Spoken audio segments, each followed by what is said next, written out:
Welcome back to the Biblical Conservative Channel. I'm so excited to have you join me today. Today, we'll have Dr. Paul Brintley and Jason Williams from the North Carolina Faith and Freedom Coalition to talk about the good work they're doing in North Carolina to ensure that faith and freedom is highlighted and protected here in the great state of North Carolina.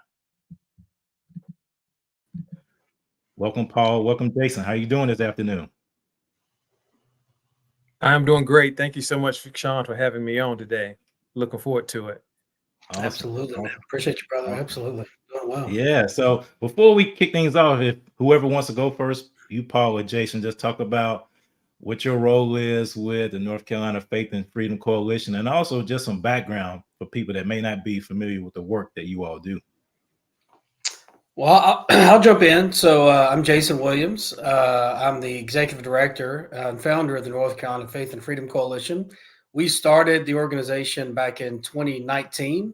And really, it was at the urging of Dr. Ralph Reed, who started the National Faith and Freedom Coalition back in 2008, 2009, and kind of kicked it off and really just promoting a biblical worldview in our government and to try to engage and equip and educate voters on how to be good stewards and, again, how to be a force for good in our culture, specifically in our government.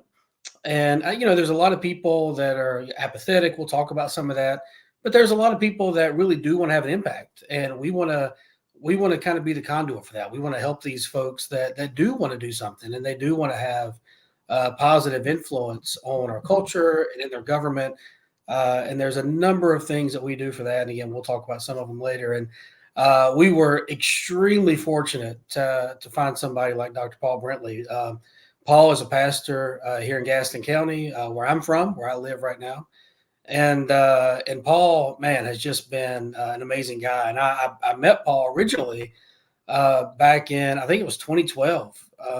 He spoke out about the marriage amendment. And I was just blown away at his ability to communicate and his ability to speak with confidence, what the Bible teaches about these issues, and from a biblical perspective, but even also from a cultural perspective. And again, just blown away. And so, years later, nearly a decade later, God laid him on my heart, and met with Paul and shared with him our vision. And man, that was his vision as well. So, I mean, it's really been an amazing partnership. We've got another guy on our team, Jim Quick, who really does a lot of the nuts and bolts. We're extremely fortunate to have Jim. But Paul has, I mean, frankly, has become, the face of the organization across the state with a lot of people. I mean, he's speaking across the state and just doing a phenomenal job sharing our message of faith and freedom to people all across North Carolina. So we're really excited to have him, and thrilled that he was able to join us on the podcast here today. Yeah, so basically what I do travel all over the state and represent the organization, educating voters on who the candidates are, what the party platform is, what some policy that may be coming out of Raleigh.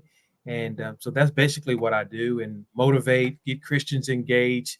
And then one of the things that I also love doing is talking to pastors. So we have events where we just meet with pastors as well, city officials, elected officials, county commissioners, people out of Raleigh. We're constantly meeting with them, seeing where they stand, then go back to our base, let our base know where those individuals are standing, educate the churches. We do some events in churches and GOP meetings, then just some neutral sites as well, some nonpartisan sites. We do believe in educating the voters on both sides of the ticket. And so we do a lot of that throughout the state, and I simply enjoy it, and I appreciate Jason giving me the opportunity. And, Sean, I'll jump in because I want to talk a little bit about what Paul just said about where we go. Yeah. Look, we go to a ton of places, and we're a nonpartisan group. We believe in promoting a biblical worldview in our government. We talk a lot about GOP meetings because, I mean, look, man, let's just call a spade a spade. Yeah. They're really the only party that lets us come and speak. They're the only ones inviting us to come.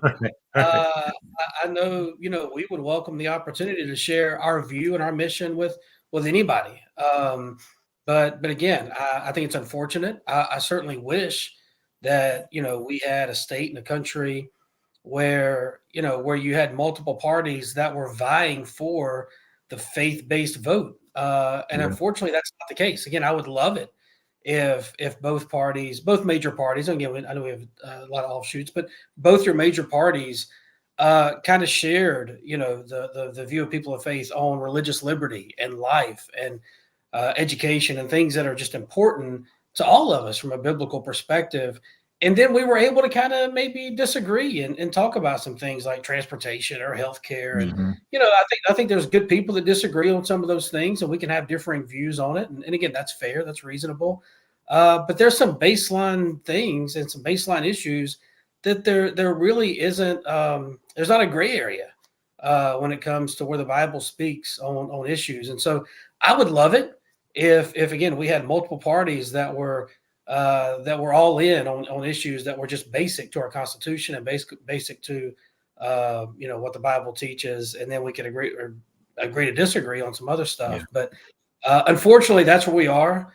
But man, Paul, I put you on the spot. I know for myself, I would love to speak to any group who wants to hear our perspective and would be Absolutely. interested in hearing our viewpoint and what our people care about and what they think about. We would love to be a part of any of those things. So let me ask, Paul, can ask you this question.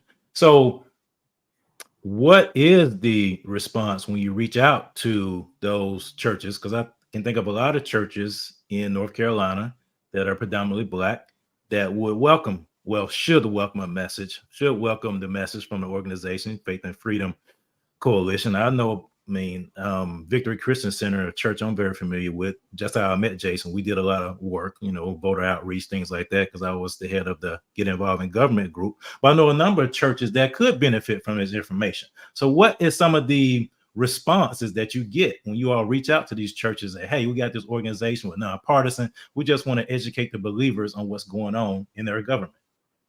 Well, the response is nowhere near what we would like it to be, if I can Yeah. answer it that way.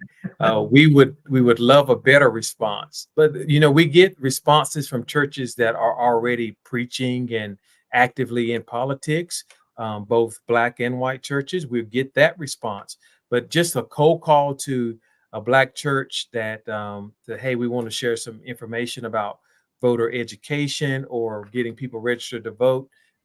Usually they research us, check us out, and they don't really want us to come. So to answer your question, it's not a rolled out red carpet when we make those phone calls, but we do appreciate the churches that are in our database that do invite us, and we go out to those. And then we do have some coming in. The new churches are always joining us. So it's not the numbers we would like. You look at 2,500 churches in our database, you would think that was great, but we got that many churches between Gaston and Mecklenburg County, and we're talking statewide, 2,500 churches. So yeah, we would like to be in more churches.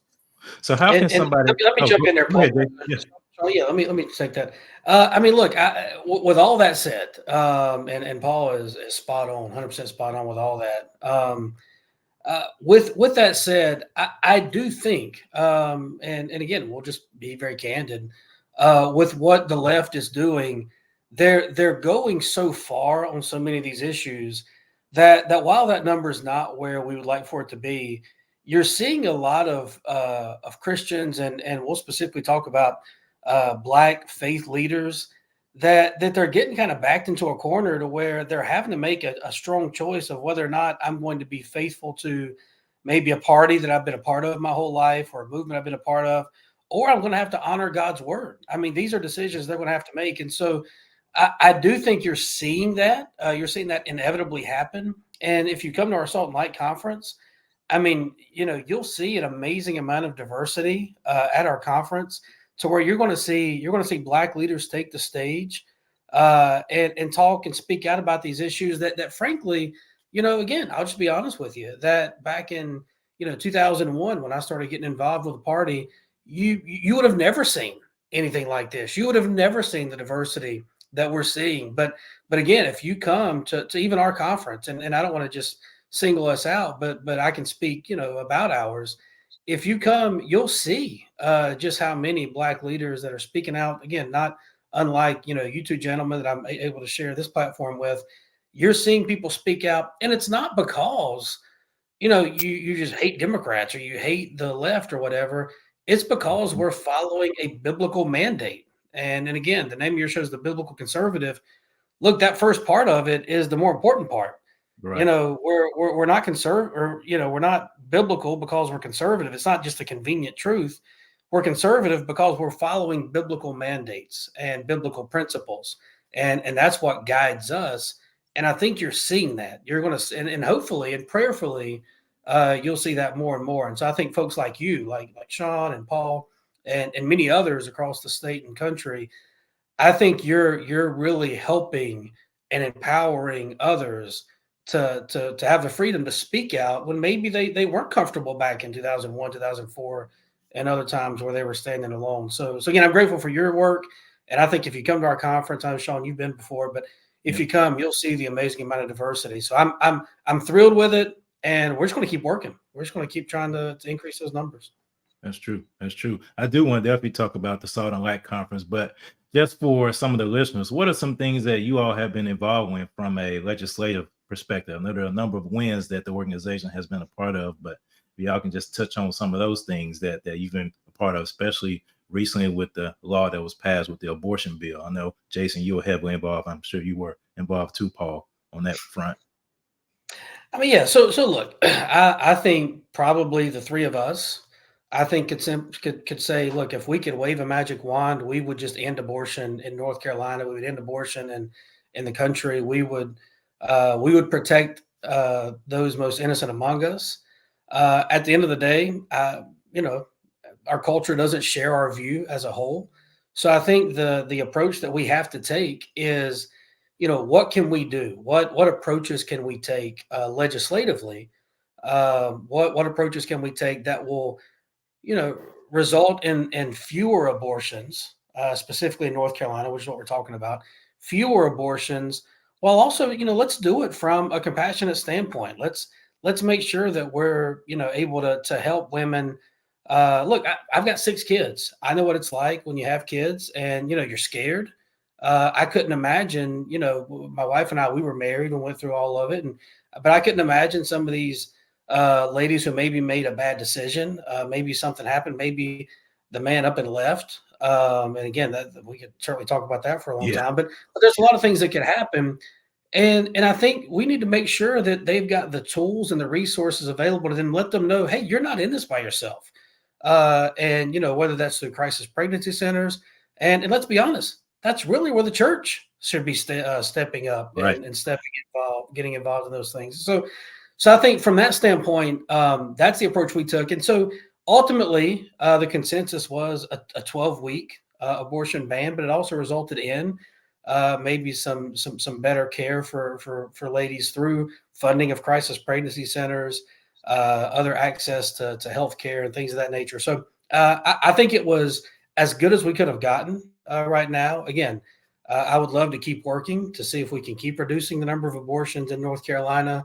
But again, having that same compassionate approach to the situation, and we will keep doing that. At the same time, there's other things that we're doing. We believe as Christians, oftentimes when you start talking about Christians being involved in government, uh, all people think about is like abortion and gay marriage. Like Mhm. that's where they go. Like just those two issues. They feel like that's all that you really can talk about. We believe the Bible speaks very clearly about, when it comes to raising up your kids, educating your children, when it comes to things like adoption care, when it comes to things like human trafficking. We've been very active in trying to fight human trafficking across North Carolina, partnering with other groups, trying to get funding for them, changing some of the laws. We've also been very involved in criminal justice reform. We believe that we should constantly be looking at how our criminal justice system is acting. And I think you've seen conservatives get more involved in that really in the past couple of years because they've seen federally happening with President Trump. But we've been a part of these things going back, nearly a decade now, and so that's important to us is to make sure that people are being treated fairly under the law. And again, one of the issues that I'm blown away by, Sean, blown away by, and I know that sounds like that can be rhetoric sometimes and hyperbole, but uh, this whole thing about pornography in our elementary schools, I would have never thought I would have seen the day when that has become a partisan issue.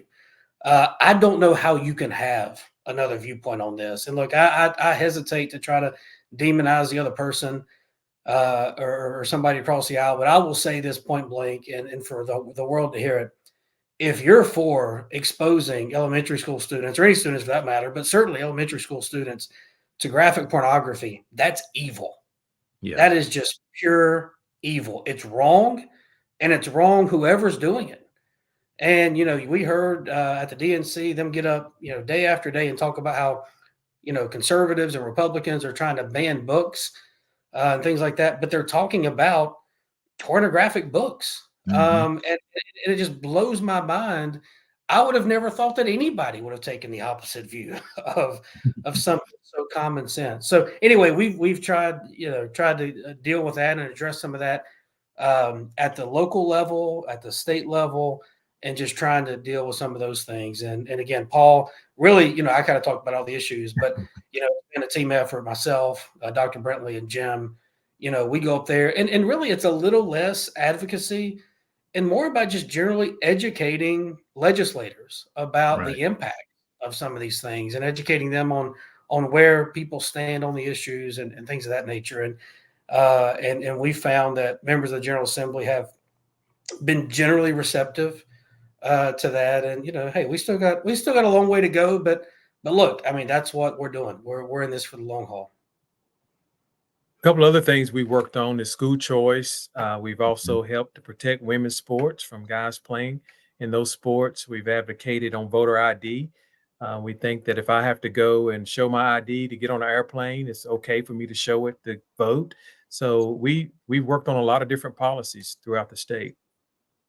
That's good. That's good. Especially, I know here in North Carolina, we have the opportunity scholarships. I know that's a big deal. Recently, they upped the participation and enrollment and people that can qualify for that. Now, that was a big deal here in Charlotte because we have a number of private schools and people want the ability to send. That's the thing people don't really think about as much in terms of trying to make it a partisan deal. At the end of the day, people want to send their children to quality schools, right? They want their Right. children to get a quality education. And it's sad when we have a large number of people in our communities that can't send their children to quality schools because of the fact they live in an area that doesn't receive the best in terms of teachers, the best in terms of facilities and textbooks and those kind of things. So one of the things that is disappointing to me is when you see the teachers union and you see people like that fight against something that should be people claim to be for choice in one area, but against choice in another area. So that's one of the disappointing things that I see happen a lot. And Sean, I'll say our mutual friend Clarence Henderson, who we all know Clarence is a part of the war sit-in and really helped spark a movement nationwide for civil rights. He talked about the fact recently about how he never went to an integrated school. And really it was for years that it was liberals, it was Democrats in the South who kept them out of public schools. And he used the line that for years Democrats wouldn't let them in, and now Democrats won't let them out. So he's like they got them trapped. And I think you're right, man. You just want a choice. Nobody's saying that a kid can't go to a traditional public school, right? But if your school's failing, man, why would we want to empower inner city kids or any kids to be able to go get a quality education? Right. And that's the thing. I mean, I know we like to make school choice, I hate saying it's like a black issue, but it's not. It's an issue for all North Carolinians. You got people that live in Gaston County to people that live here in Charlotte. They all want to send their children to good schools. So I don't think it's a ethnicity issue. It's just a parent issue. I mean, I know my children, I want them to have the best education. I'm sure you all want the same for your children. So it shouldn't be a tough thing that you have to argue for, but I know you all have to argue against that, which is baffling to me in some ways, but then in some ways it's not. I mean, I'm not trying to go down a rabbit hole. I know what people try to do in terms of keeping people in a certain state, but we can talk about that all day. So I guess the next thing is, what are some of the main issues that I know we talked about some of them, but how do you get Christians who are not as well versed, who are not as up to what's going on? What are some things that I know you speak at churches and those kind of things. What are some things you do practically to get them knowledgeable about the issue so they can vote according to biblical standards when they're choosing certain things, when they're choosing a candidate? How do you make sure they're voting with information in mind? Yeah, so not only do we speak at these events, and we do love doing that on the spot, but we have a campaign where we're going throughout the whole state giving out voter guides. Basically, it's like a door hanger, and it'll have the candidate on each side, and then the issues down the center. I have one here. I can show you. I don't know if you can see that or not, but that's similar to our voter guide. This is a party comparison guide, but we're going to give out over 500,000 of those, and so there's one coming to your house, probably more than likely. So we do that. If and those are physical. We also going to do it digitally. Jason can talk more about that. We're going to do it on social media, our website. You can download those. You can sign up to get them delivered at your church or at your home. And so we educate the voter not only publicly at our events, but also with printed material as well. And yeah, Sean, I mean, obviously we've had a ton of help from folks there at Victory and canvassing with those voter guides throughout the years and distributing those. We're grateful for the good folks there at Victory Christian Center for helping us with that. And Paul's exactly right. I mean, really, it's just a matter of educating and it's getting in front of them. And look, I mean, how do you get them to do it? I mean, good Lord, who's looking around right now and thinking like, man, this is where we want to be. This is the utopia that I want to live in. Like things are going well. Like, no. I mean, if you're paying attention for 10 minutes, look at using the old Ronald Reagan line, are you better off than you were 4 years ago? Holy smokes. Like who's saying yes to that other than maybe some illegal immigrants that have come across the border? Like there's nobody that's looking around thinking how great it is. I referenced the fact that I've got 6 kids. Like, just start to imagine what in the world your grocery bill is, when you've got a family of 8. And man, we've got 4 teenagers that just constantly eat. I mean, like, I think that's their full-time job. Yeah, like I think, you know that. You got a football player. I mean, I think they feel like that's a full-time job that they take a few hours off, maybe during the day. But anyway, so I think, it's educating them on where they stand. Look, if you're not motivated to do something, if you're not motivated to, at a minimum, get out and vote, let's just be honest. There's nothing that Sean or Paul or Jason can say to you to cause you to realize we're in a mess. However, there are people that realize that, and they don't really know what to do with it. They don't really know how to act on it. And, there's one thing to be angry. There's one thing to be disappointed. There's one thing to be frustrated. But if you don't do something productive with that, you're going to be miserable.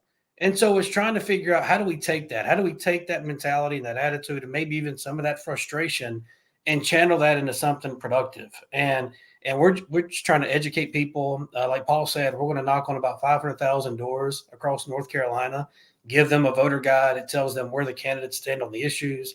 We're going to send out to some of those same evangelical voters a mail piece with that same information on it. It'll tell where the candidates stand on the issues, from president, the governor, lieutenant governor, attorney general, Congress, depending on where they are, we'll get in the weeds on some other races, if they're competitive races, and we've got the funds to do so. So it's that, we'll target people digitally, make sure they see that. We'll send out text messages. So for us, I mean, we're going to put the message in front of people. And at the end of the day, they've got to do something with it. And we hope and pray that if we can equip and educate people on what's important and what's at stake, that they will get out and vote.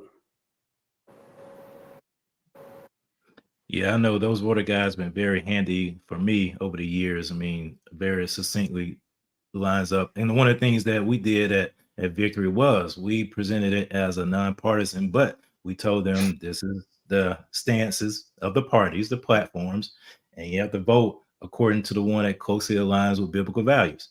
Now, some people will take that and will apply it, and some people won't. But the main thing is that we gave them the information, so they have the ability. They will have no excuse to say they did not know, and that's the most important thing. That's right. No excuse. Yeah. Great, good, great. So I know we touched on it before, but the Salt and Light Conference, for those who are not familiar with that, could you give us some backgrounds how that came about? Well, so yeah, a few years ago, this is our sixth year doing it. There was a couple that went to our national Road to Majority conference. They came back and wanted to do something like that in North Carolina. They wanted to kind of capture that energy and excitement and bring that back to the state. Darren and Angie Mosier were the couple that did that, and so they brought that back and wanted to do something. So they did it in Mount Airy, put together that inaugural event. It was a great event. There was a hurricane that came through, and they still had about 150 people at that first Salt and Light event. And the Lord just laid it on our heart in the subsequent years, just to step in and just really help them and pour gasoline on that fire. And since then, look, there's no other way to describe it than the Lord just blessing our feeble efforts. We all have some talents. Paul certainly, obviously, you don't have to be around him too long to see that he's a gifted guy. Jim is a great nuts and bolts guy. At the same time, the type of event this is. I mean, when you look at it, you can compare it to things like CPAC or our national conference, and they've got people that work on those things throughout the year. And we put a lot of work into it. But again, at the end of the day, it's God blessing our efforts. And so he took that first year where they had about 150 people, and this year, throughout the Salt and Light weekend, we've made it a weekend thing now. We'll have somewhere close to 1,500 people throughout the weekend there at the conference. And this year we're doing it in Marion, North Carolina. So we're doing it out in the mountains, and we'll have a ton of people just descend on Marion, North Carolina this year at Nebo Crossing Church. And for us, we just wanted to bring people in. And look, there was a news outlet who came and covered it one year, and they referred to it. I think they meant it as a pejorative, but they referred to it as a political camp meeting, and we just kind of own it. Like, we love it. We'll take political camp meeting.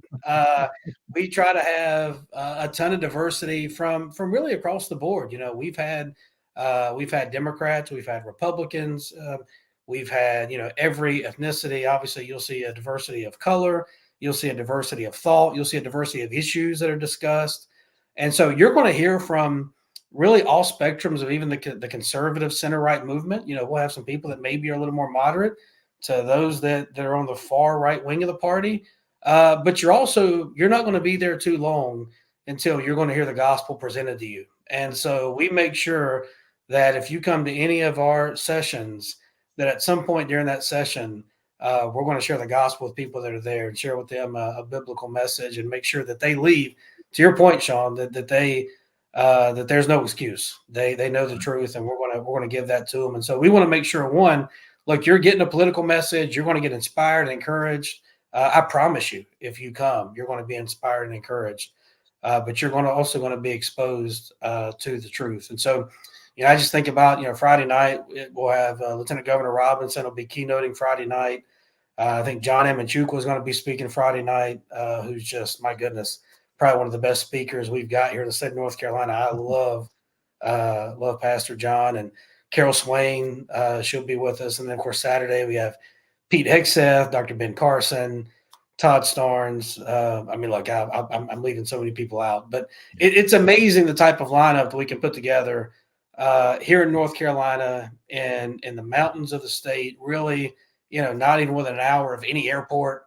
And we're able to get so many people. I think, Paul, how many states did we have represented last year? I think we had like 8 or 9 states last year represented. Attendees from that many states. And then they bought tickets again, so they're coming back, and I bet we'll grow that this year. So again, for us, it's our crown jewel of the year. It's so exciting. Paul kind of MCs the whole thing, kind of keeps the trains running on time. He never has them running on time, for what it's worth. You can only imagine when you've got 30 plus speakers, and it's a mixture of politicians and preachers.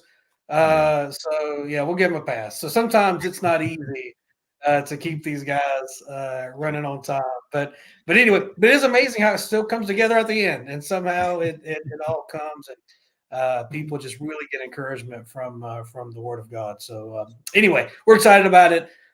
It'll be next month, September 27th and 28th. We're also going to be doing the service on the 29th there at Nebo Crossing, so it'll be the whole weekend. And so if you can make it out, go to our website, ncfaithandfreedom.com, and you'll see all the information. But we are extremely excited about it coming up next month. That's great. That's great. Yeah, I know when I went, was it 3 years ago? I think it was. I really had a great time. Took some members from the church and they thoroughly enjoyed it. As a matter of fact, they've been going every year since, and they keep coming back. Every year is better and better and better. So I'm gonna do my best to try to make it up there this year, depending upon Friday night lights and those kind of things. But I'll definitely be there for Saturday. I hope I can make that out, because it is as I can say to everybody, it is something, especially here in North Carolina. It's one of those type of events that brings together people that love the Lord, and also brings about people who want to see a true change, not just in the nation, but also in our state. So it's so good to have an organization, to have you all do that, put that on, and have the speakers come out. I mean, anyone who comes will thoroughly enjoy it and be inspired to go back and make change in their community. So that's a great event. Yeah. Great. So in the last few minutes that I have you all, how can people get involved with the Faith and Freedom Coalition? People that are listening now, people that hear the replay, that may want to become involved with the organization. How can they get involved with the organization? Yeah, so the easiest way is to go to our website, ncfaithandfreedom.com, and sign up. You can start getting our emails, and then we'll continue to communicate with you what's happening. You can get advanced tickets for some of our events. You know where we are throughout the state. That's one way. Another way is reach out to us and see about setting up an event, maybe in your community or in your town or at your church. We'd love to come out and partner with you. That's another way to get involved. Then last, I'll say, with the voter guides that we're giving out this year, we can not only you can give those out as a volunteer, but we also can compensate you as well. If you would be able to help us, give us some hours to do that, we can also there'll be a benefit for you financially to do it. So we're not just going to ask you to go out there, and like in North Carolina, it could be nice and 60, and then you can have 95 degrees like we're going to have this week. But we will be giving out voter guides, as Jason mentioned, over 500,000. And so we do need help with that. So if you would like to partner with us, and you can do that. And the last thing I'll say, if you can't do any of those things that I mentioned before, you can help us financially. You can also do that on our website. There's a donation tab in the corner. You can set up a one-time gift or a reoccurring gift, and it doesn't have to be anything substantial. We can get out a couple of hundred voter guides for like $40. So if you can do like $10 a month or $20 a month, or just one off for $40, that's fine too. And then we always like those great donations. There's people out there that gives us thousands of dollars, and we appreciate them as well. So there's a number of ways that you can get involved. Great. Yeah, and again, reach out to us directly. Our email address is jason@ncfaithandfreedom.com. Paul at ncfaithandfreedom.com. We'd love to hear from you, and just kind of get you engaged in what we're doing. And listen, I mean, it's not there's not a lot of secret sauce to it. It's just we're just going to outwork people. We're going to get out there and get the message out, and we feel like people are ready to make change, and we just want to be a part of it. Great. Well, thank you so much, gentlemen, for joining me. I know you all are very busy with the Salt and Light Conference coming up, so I really appreciate your time hopping on this podcast with me. Thank you, Sean. Appreciate you, brother. No problem. Appreciate you.